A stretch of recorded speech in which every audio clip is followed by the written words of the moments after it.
The kids have been really trying hard in school, so I think I'd like to make a special treat for them as a kind of reward. Hey, I've got all those peanuts they gave out in the commods last week. Those peanut energy bars I saw on the internet the other day don't sound too difficult. I'll give those a try. So let's see.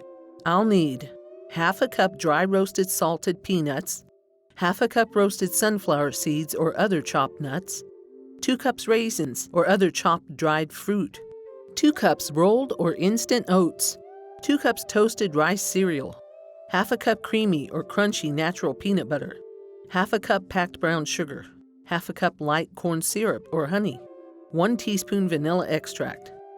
Coat a 9 by 13 inch baking pan with cooking spray. Combine peanuts, sunflower seeds or other nuts, raisins or other dried fruit, oats, and rice cereal in a large bowl. Combine peanut butter, brown sugar, and corn syrup or honey.